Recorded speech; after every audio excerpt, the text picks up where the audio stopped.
Thank you to everyone for joining us on this call this afternoon with Women Empowering Defence. It gives us great pleasure to welcome to the call today Dr. Glenda of We Talk Wellbeing. Dr. G is not only the founder of We Talk Wellbeing, but an international speaker, coach, consultant, and author. Her latest book being Resilient as Fudge. Before I hand over, please note the recording has started. Please keep your cameras off, mics off, unless asking a question. We will do a Q&A at the end, but feel free to use the chat function if you want to drop in a question. Thank you very much again. Thank you for joining us. Dr. G, over to you. Thank you, Ed. What a lovely introduction. I much appreciate being given the invite to pop on and see you all today.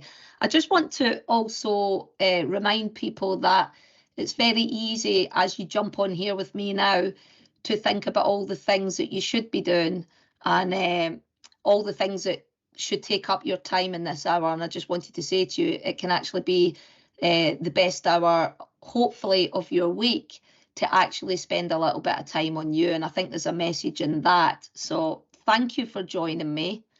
Thank you for giving me this hour. It's a real privilege to join you, to give you some, hopefully, lunchtime wisdom from a bit of the book Resilient as Fudge. And I'm just going to jump in and give you a little bit of an overview of the 3 key things that I would like to achieve with all of us in the next hour. And really, the number one thing that I'd love to do is get you to discover what I call a bit of the sweet recipe. The recipe of being resilient as fudge. And that's going to look different for every single person that's joined me on this call today. So there's 3 key things that I would love to do over the next hour. I'd like to try and encourage everybody, including myself, to raise awareness of the importance of resilience in our lives and how it can support you in thriving and filling your cup.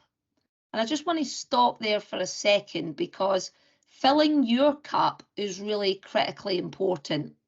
If you want to be the best CEO or the most effective leader or a great husband or a great wife or a fantastic partner or even a parent, it's really, really important that we take time out to fill our cup before filling everyone else's.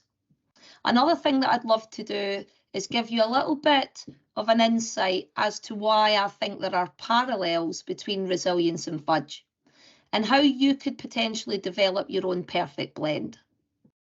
And I also want you to go away today with some fundamentals on what I call the resilient mindset, the resilient skill set, and the tool set that you could take away and immediately implement. So I just wonder who's ready to jump on and jump on this resilience bus with me now, because it's a big opportunity. I always like to say to people that on the other side of fear, there is opportunity, because most often than not, fear is just false evidence appearing real. So let's jump in. Before we do so, I just want to do a little bit of housekeeping. I want you to come at this and join me with an open mind. I'd love you to suspend some judgment and be fully present with me here and now. An important one is that I want you to take time out for you. And for anybody that was thinking that that was a selfish act, or they felt guilty for taking time out for yourself, it is absolutely not the case. And I would put to you that for you to develop your own recipe of resilience, it's mandatory that you spend time on you. So please, let's enjoy this time that you're spending on you today. And I want you to think about what could be one thing that you could take away on the topic of resilience. And we are going to dive in. But I want you to think about the next hour being gym for the mind. We don't think twice about working on our biceps or working on our quadriceps, our back, our arms, but we don't always think about gym for the mind. And that's what I'd like to do with you guys for the next hour. So everybody that's out there, get a pen, get a pencil, get your notepad, because what's critically important in the next hour is that we're taking time out to think about where we are right now, what got us to here, and what can get us to where we want to go. So this is a time for reflection. This is a time to stop, a time to be rather than a time to do. And that's really important for our well-being. So we're going to dive in, but I want to say one last thing. When we talk about resilience, when we do a bit of gym for the mind, it can be difficult.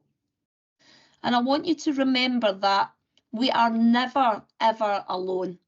So if something shows up for you today, you can always reach out to a friend, you could reach out to a colleague, a family member, or even more specialist support, and we're happy to signpost that for you at the end. So we're going to dive in. And I just want to share with you something that's really important, because when I realised that I thought resilience was like fudge, I'm not sure if you've heard the story of how fudge was first made, but fudge was made in America. They were actually trying to make tablet, and they got fudge. Fudge was made by mistake. Fudge was made because they fudged it up, but they thought it was cool. And that's why they called it oops, someone off mute there. And that's why they called it fudge, because they fudged it up. And I want you to think about your resilience like fudge, because I want to put to you today that to become more resilient is trial and error. To become more resilient, it's about learning from our mistakes, reframing these mistakes not as mistakes but learnings, and figuring out the perfect recipe that works for you. And I do want to say that to you, because just like fudge, there are many different recipes for fudge, and that's the same with your resilience. What works for you might not work for me, but what is critically important is to be resilient like fudge. We need to understand our perfect recipe. We need to understand what the blend would look like for you to feel like you're thriving. And that's really important. I want to give you one more parallel to fudge that is a message for you all today. But the consistency of fudge is both hard and soft at the same time. We have to be hard enough that we have good boundaries in place to help us with our resilience, but we need to be soft enough that we could allow people in to support us in building out our resilience. So there is a message in that. And that's a bit of a dance to understand the importance of being hard and soft at the same time for our own resilience. And I want you now to think about your resilience in the last month, because traditionally we think resilience is all about bouncing back. That's only partly true. Resilience is not just about bouncing back, it's also about bouncing forward stronger than you were before, just like the slinky. Resilience helps you to not just think in a way that's healthy, but come at life in a way where you feel healthy, that you feel like you can cope with the demands that are being placed on you, that you feel you have the capacity to take on what you're being asked to do. And ultimately, when you think in a way that's healthy, when you feel healthy, you will ultimately behave in a way that helps you to thrive. So Ed, I don't know if you could help me here, but I'm just going to ask people if they could start dropping into the chat box what resilience means to them. Yep, very good. Because resilience doesn't mean the same thing to everybody. And I just want to say to you before we move on that I was not always resilient as fudge. Back in 2016, after two of my biggest successes of my career, was when I felt most empty. It was when I felt most overwhelmed, and when I felt like I was surviving, not thriving. And there's a message in that, because I realised that I had to slow down. I realised that my recipe needed some work. And what I then realised by raising my awareness that high need for achievement, that high need for validation was not serving me anymore. When I looked in the mirror, which is a tough thing to do sometimes, I realised that I wasn't bouncing back. And I certainly wasn't bouncing forward better than I was before. Ed, is there anything coming into the chat box about what resilience means to the people that are out there today?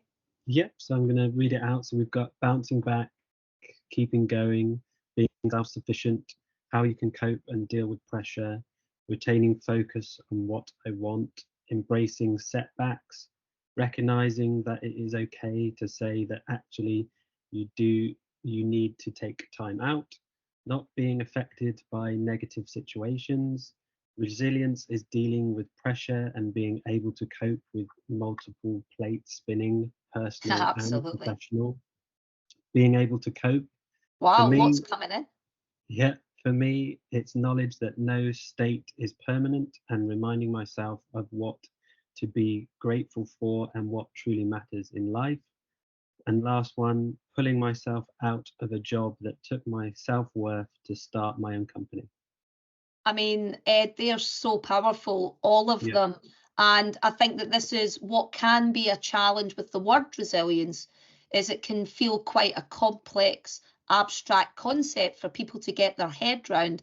And that's what Resilient is Fudge is all about. We're going to demystify the word, and we're going to really understand why it's much more than just bouncing back.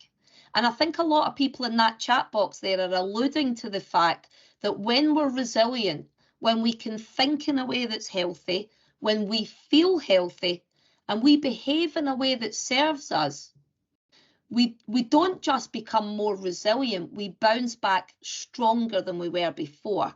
And that's because, and I like to believe this, that we're building out the resilient mindset, the skill set, and the tool set. So we're going to dive into why resilience really matters. And many of you in the chat box did talk about the ability to cope, your perception that you're capable with what's being thrown at you. And what you're alluding to there is the first reason why resilience is so critically important, because resilience acts as a buffer against stress. Your perception that you can cope, albeit a perception, it becomes your reality. So if we can perceive that we can cope and we can perceive that we are able to meet the demands placed on us, it will absolutely help us to develop our resilience, because perception becomes reality. And I think that's what's so beautiful about resilience, is it can be taught and it can be learned. Because if we change the lens by which we view stress, we can do so much more in helping ourselves to move forward and thrive. So the resilient mindset, the resilient skill set, and the resilient tool set can help limit the impact that work and life have on our physical and psychological well-being. By bringing resilience to your work and life, you will do your part in helping us to develop a resilient culture. And a resilient organisation that can thrive, where teams can thrive and also individuals can thrive. And what I want to put to everybody on the call today is that resilience is absolutely key to every success measure. It can be taught and it can be learned. And I just want you to look at this picture, because what people see is not always what's going on. And I just want you to have a bit of mindful reflection there for people that are around us that might not be feeling as resilient as they normally do. We know that mental health has never been in more of a crisis than since the pandemic. There are people around us that are not feeling resilient, or they are not perceiving that they are coping. And if we can collectively work together there, we can build out a culture of thriving. So I just want you to be mindful that what we see is not always what's going on. And I do also want to say to you that when we look at ourselves and the success that we're having, whatever that is for you and whatever your definition is, we are often comparing ourselves to other people who are showing us what I call their public mask. So we are deciding how successful we are based on our perception of how well we are doing in comparison to others. But that can be quite futile because we're comparing how well we think we're doing to a public mask. And I've just been giving you that insight that what we sometimes see is not what is actually going on. So we're not comparing apples and apples. It's a really interesting idea that the idea of comparison can often drain us of our resilience. So what is the price that we pay for comparing how well we're doing, having high expectation of ourselves and others, and maybe also being a little bit judgmental? I'd like to put to you that there is a price that we pay with how we live our life and how we live, not just in our personal lives, but in our work lives. So I want you to think now about the idea of stress and resilience being highly linked. And I want you to think about your stress bucket and where your stress bucket has been over the last month. So I just want you to jot down what you think's been going into the bucket. What are the stressors that have made you potentially feel like your stress bucket is rising, that your ability to cope is coming down, or you're starting to feel quite overwhelmed? Because whether it's good stress or not so good stress, everything still fills the bucket. Whether that's workload, whether that's negative feedback, whether that's going out with your friends all the time. Whatever it is, it's building and adding to our stress bucket. So where would you say you've been for the last month? Is the bucket full?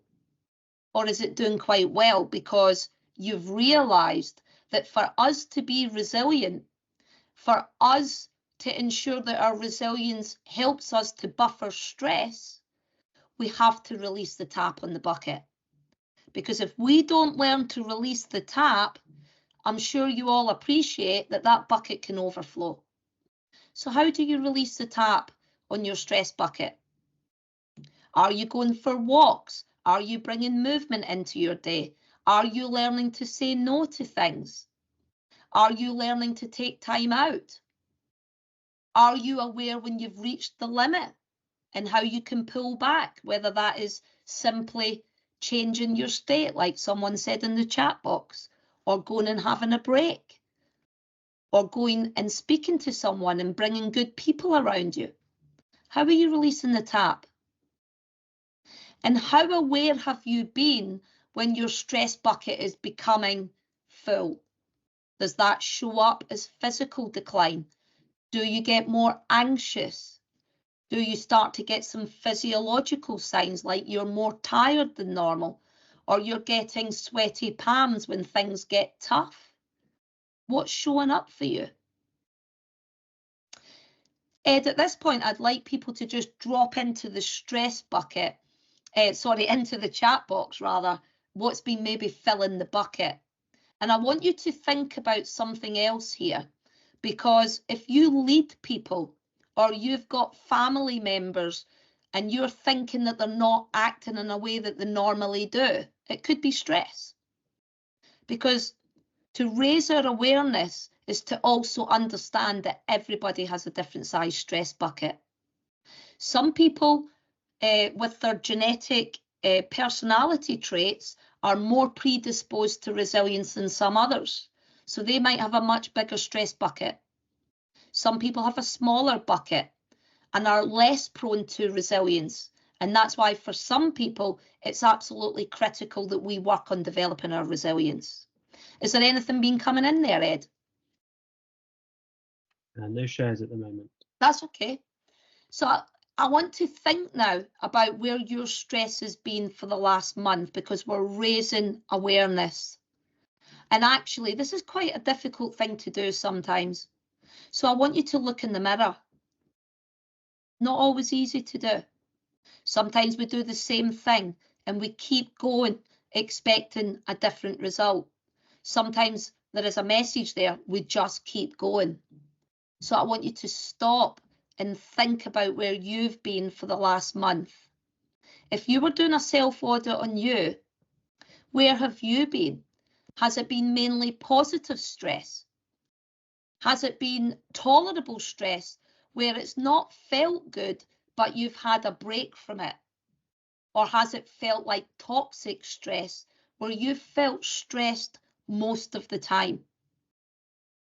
And I want to do a signpost here, because if that is you right now and you felt like it was toxic stress, where you feel you've been under permanent pressure, where you feel you don't get to recharge, I'm really glad that you're here with me now, because it's time to stop.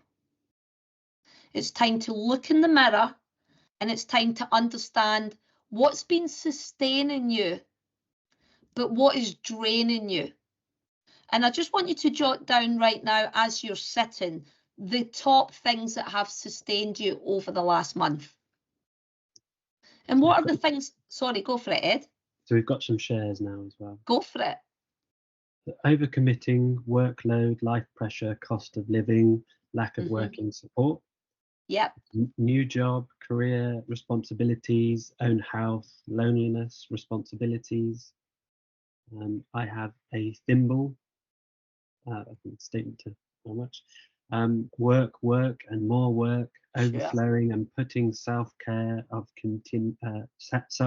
continuously, releasing by keeping weekends off, limited. But definitely need to improve.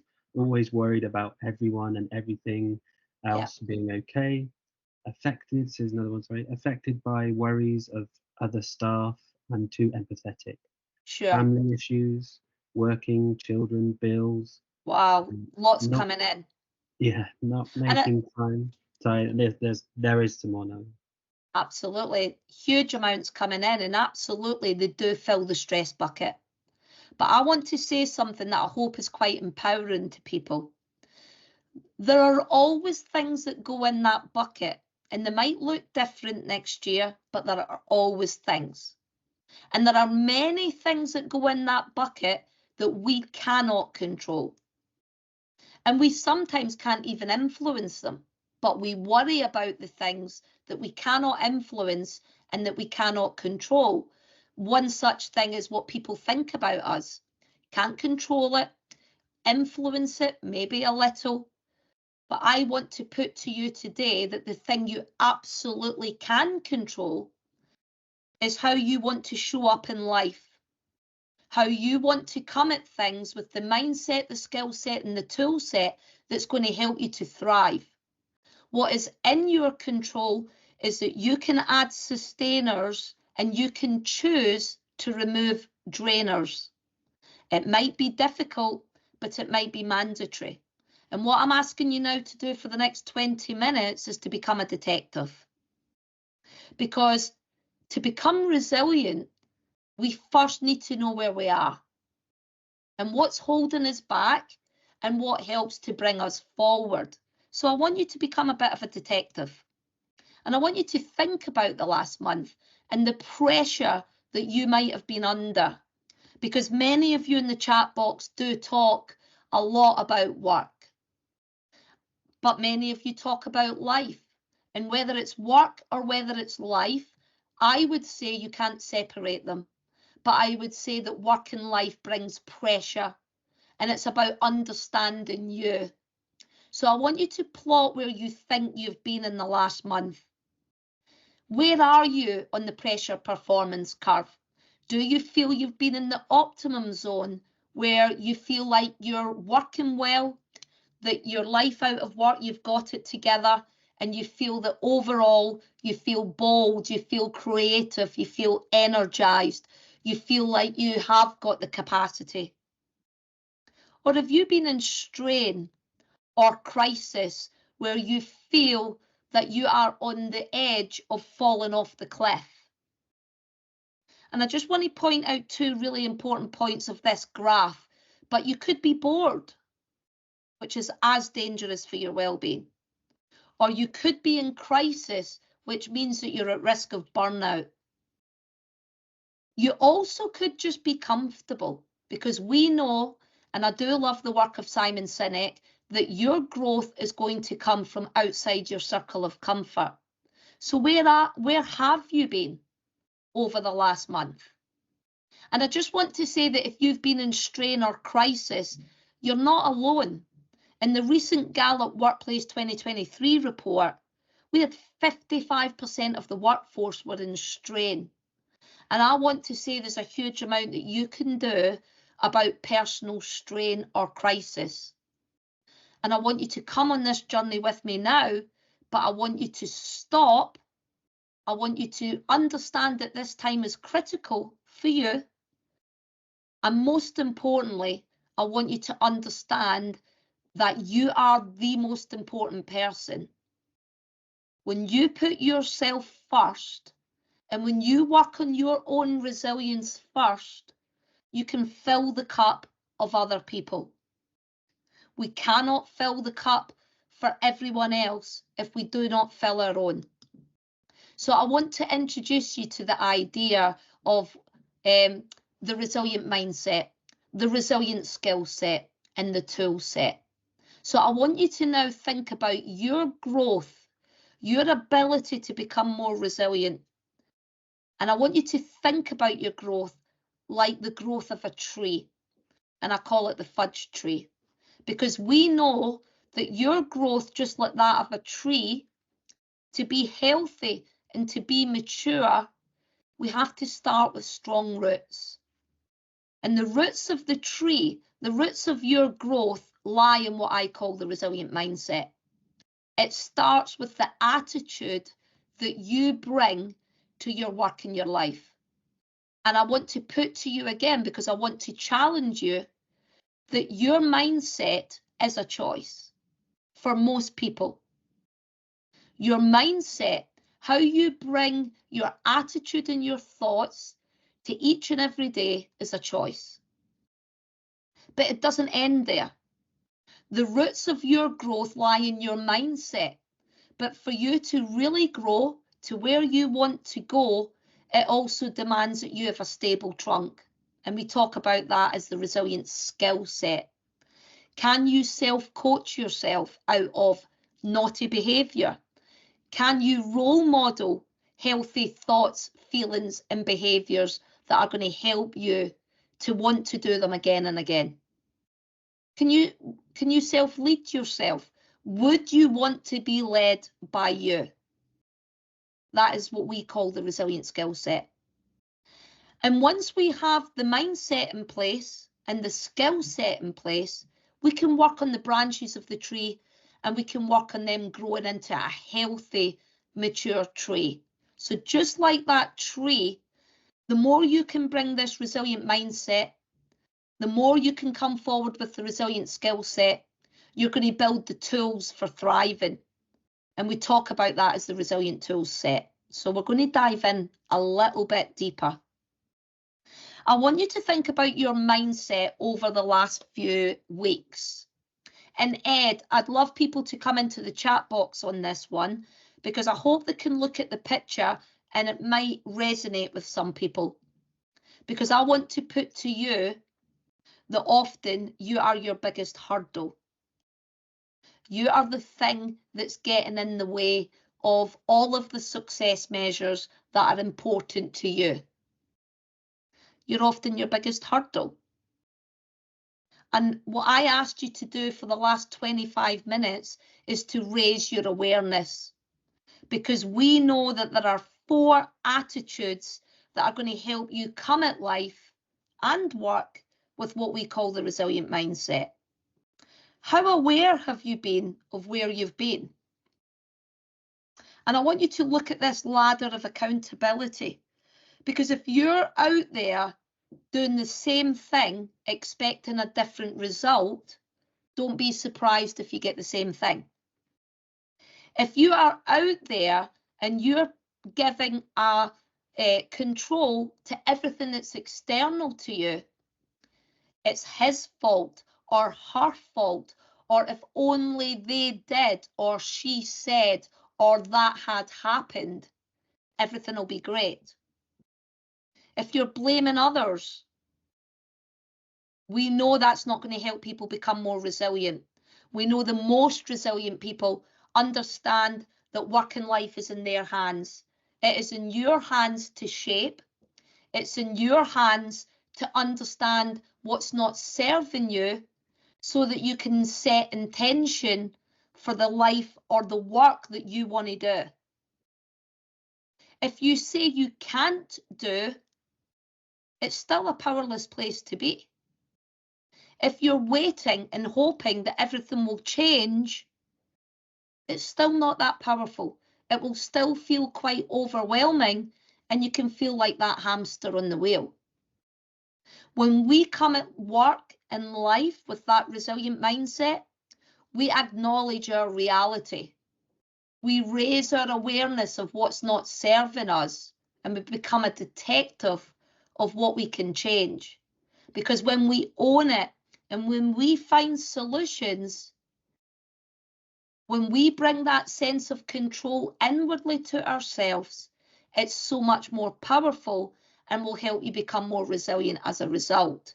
Ed, I just wondered if anything was coming into the chat box here, if anybody's felt that they've been quite low down in the ladder of accountability. Yes, we've got a comment here. I agree, unless you I agree, unless you're intentionally mindful in what you are doing. It is easy to fall back on poor mental well-being, hygiene habits. You have to be intentionally and internally and mindful about everything that you are doing. I feel it difficult because very often I have so many things on my mind. So I have started journaling and taking time out in the day to go for walks, which fantastic. Two lovely techniques that actually help you when you might have that sense that there is too much going on. Remember the famous leadership guru, Tony Robbins, would always say, where movement goes, energy flows. And we have become a very sedentary society. So it's a brilliant piece of advice from the person in the chat box that even just to move rather than think your way out of thinking is a great technique. I want to put to you that the more aware we are, the more we can come with the resilient mindset and be present in the here and now, we can set intention for the change that you want to make. But that actually takes some brave honesty. And I want you to be bravely honest today with yourself. How have you sabotaged yourself over the last few weeks? How have you decided to fall down this ladder of accountability? Maybe wait and hope, do nothing different, but think things are going to change. The power is in our hands, because when we become bravely honest with ourselves, it opens up the opportunity for us to take total responsibility. That's really important because we are often the biggest hurdle. So I'm asking you now to keep coming with me to climb up this ladder of accountability. So I just want to give you 3 little tips about using your mindset to develop confidence, because confidence is always, for most people anyway, it's what gets in the way. So I want you to befriend your inner critic. When the person mentioned in the chat box that you always get these thoughts coming in, perfectly normal. But what's not so normal is that we were taught to question if they're true or not. So I just want you to become a friend of what's going on for you internally. So when things are showing up that are not serving you, could you simply get curious, become more of a detective, understand the thoughts that are helping you or understand the thoughts that are hindering you, And when you get those ones coming in that are not so helpful, what about just kindly and calmly, thank you for showing up. Not that helpful right now. Bring me a better thought. Befriend your inner critic. Understand when that voice comes through that it doesn't mean it's true. So if that voice is holding you back, start getting curious. Start questioning the evidence if the thoughts that it's suggesting to you are true or not. I shouldn't turn up for this webinar because people won't like me. That's not necessarily true, even if it shows up. So befriend your inner critic. Someone beautifully said in the chat box about the spirit of mindfulness. If you've been holding on to things that happened to you in the past, it's time to let them go.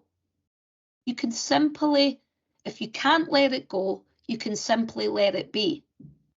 Because the only time is now. What happened in the past is now in the past, and it doesn't define our future. The thing that really matters is what you do now. I understand yesterday was bad or not the way I wanted, but I'm now showing up here and now, and this is how I'm going to play out today. And if you're getting very overwhelmed or anxious about your future, when the future arrives, it's the present. What's going to help you is to get back to the present. Baby steps become huge gains over time. So really think about what you're doing here in the here and now, because how you show up now will have a huge impact on how you show up in the future. And I just want to point out here that what you think you become. And for all the people out there that mentioned about worrying what people will think of you, or worrying about all the tasks that you've got to do, worrying that you would disappoint people. The more we think about those things, the more we're likely to do it. Because what you think, you become. So remember when I said resilience is about bouncing back stronger than than you were before.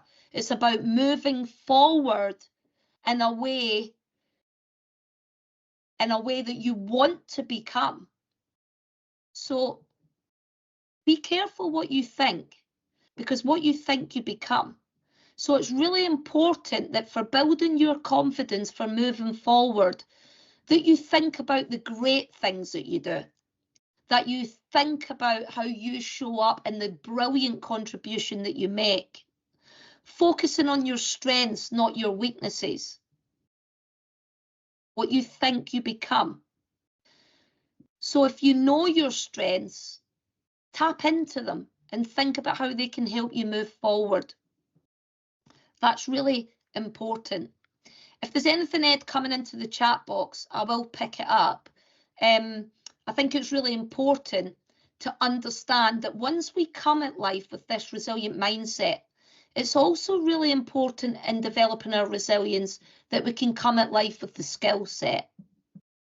So I want to ask you again, would you like to be led by you? Do you role model the 3 domains of resilience: healthy thinking, healthy feelings, and healthy behaviours that you know are going to help you to thrive? And if you're not, can you stop? Can you come at it with the resilient mindset and raise your awareness? Get bravely honest about the things that are not working for you, and then self-coach yourself into better thoughts, feelings, and behaviours. There's a comment here. Go for it, Ed. I'm literally in the office using this time to get my steps. You're really motivational. Oh, that's really lovely. Thank you so much. And it's really critically important that for us to be the person that you want to chisel out to be, if you want to be that person that you visualize, it's critically important that you can lead yourself, that you can coach yourself, and that you will role model to yourself. Because we know the most resilient people, our perseverance is one of the top qualities. We know that they're patient, but we know that resilient people do not wait for everyone else. Resilient people understand that work in life and what they want from their work in their life, despite the challenges, lies in their hands. So I just want to ask you one last time, would you like to be led by you? Would you think that you role model healthy thinking, feelings and behaviour that are going to help you become more resilient? And if you're not right now, how can you self-coach yourself? And I would put to you that the way we can do this is to start with the resilient mindset, become more aware, set some intention to make a baby step, get really honest about how you're not showing up, how you're not bringing your best self, and take total responsibility. And I just want to give you a couple of tips here, because to bring this skill set in our resilience demands focus. And I want to say to you, there's so much distraction out there. We have never been more distracted. We have had never more free advice. And I think that causes a lot of us to feel some overwhelm. So a good tip from me is, when you come at life with this skill set, focus on your own script. Have a lot more faith in you and have some self-belief that you can coach yourself with your own script. Your special recipe to become resilient as Fudge is a recipe that you know more than anyone else. So trust your wisdom and focus down on your own script. There's a comment here. I have PTSD and bipolar disorder, just finished 20 EMDR sessions. I agree completely with your views, but for some of us, this will take a lot of time and practice. And in my own case, help from a psychiatrist and medication. EMDR has helped me accepting that what has happened is in the past, but it was very painful. As much better now though. Go to the gym, lots of talking and peer support, work on my mind journey. I think that is beautifully articulated, and I want to thank you, because it's critically important. When I said about the resilient mindset being something that we choose for most people, we have to be very mindful that for some people it's not a choice, whether that is past trauma that maybe needs the work, or someone with a mental health concern that has been diagnosed. So we have to be very mindful. But I want to say that the person in the chat box has beautifully described the mindfulness paradox. The more we learn to accept something, the less painful it becomes. And that is a journey that is beautifully empowering, because in the spirit of what the Buddhists would say, we all deserve peace in our lives. And I think that the person that's done that deep work, I'd like to personally congratulate you, because it's very difficult, but it can be very profound for moving forward. And I would love to put to that person that now you've done that really important piece of work, the next piece of work may be in developing mindset, skill set and tool set. So thank you for sharing, and it was really important. The second bit of advice that I want to give you is, it might not be sexy, but resilient people have perseverance. They have discipline. And with the person that said it's not easy, I'd love to say to you that 10,000 hour theory exists for a reason. It takes practice. It is a commitment to a lifestyle that you're going to keep practicing, because it takes time. If we want to lead resilient lives, we have to practice, and the power is in the discipline. And I want to give you a motivator for discipline. Rather than focus down on goals, focus down on what's important to you. If we start with values, goals become meaningful. The power of values and tapping into what's important to you will help you focus down on your script, will help you avoid distraction, and will motivate you to keep going. Whatever that looks like for you, it's part of your recipe that you need to find out. What do you value? What's important to you? Once you understand that, it's about demonstrating the behaviours that are going to help you do that, because we know that behaviour breeds behaviour. So it's about practicing the thoughts, the feelings, and the behaviours that are going to help you get where you want to go. So I just want to finish on the last piece before we do some questions. I want you to think now about this final piece of the jigsaw being your tool set. This was the branches of the tree. These are the tools that are going to really help you to grow. Because I want you to think about this like a little plane journey. Your resilience is also a journey. And if I said to you that we were going to go on a plane journey together, but I told you there was no fuel on the plane, you wouldn't be too happy. So you need to fuel yourself for resilience. What's your sleep like? Have you got healthy boundaries? Are you investing in physical activity? And are you investing in good nutrition? If I said to you that the plane journey, we were going to go somewhere and I never tell you where we're going, you might like it initially.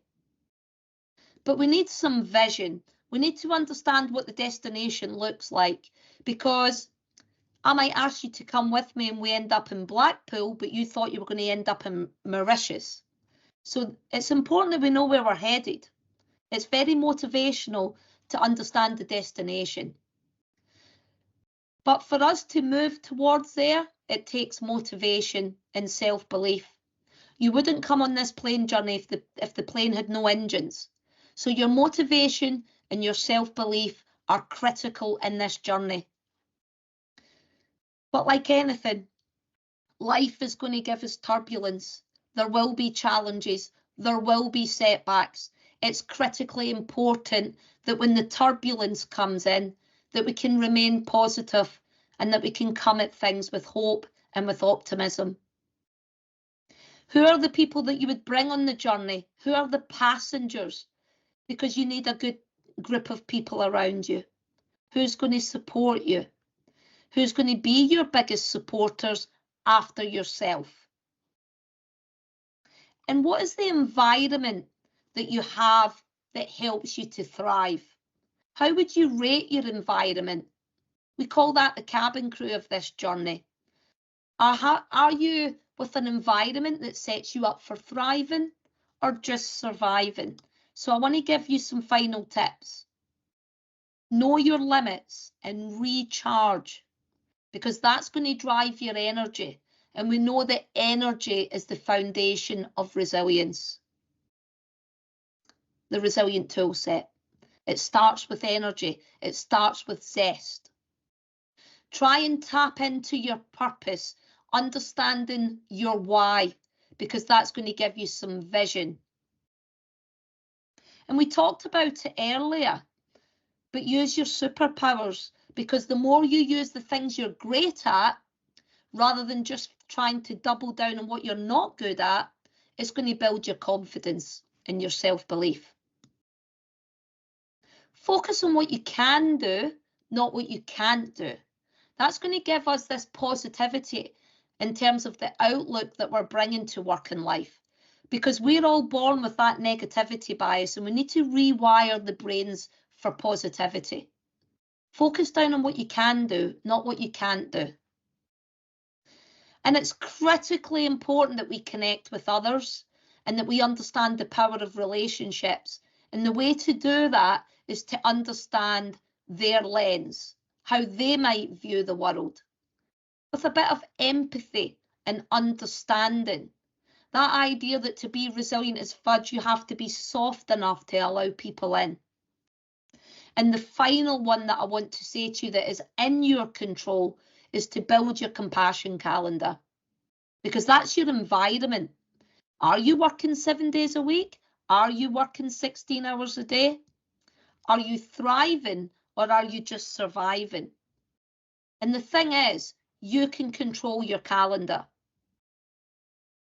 You can control what you put in your life when you're not at work. You can always also say no. What does your compassion calendar look like? So I just want to remind you that the resilient mindset is the core ingredients. The skill set is how you mix and mold how you show up to help you become more resilient.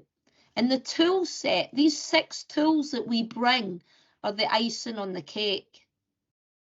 So the mindset, the skill set, and the tool set, it's critical that we work on these to become the most resilient self. And I just want to remind people here, life is a matter of choice, and every choice you make makes you.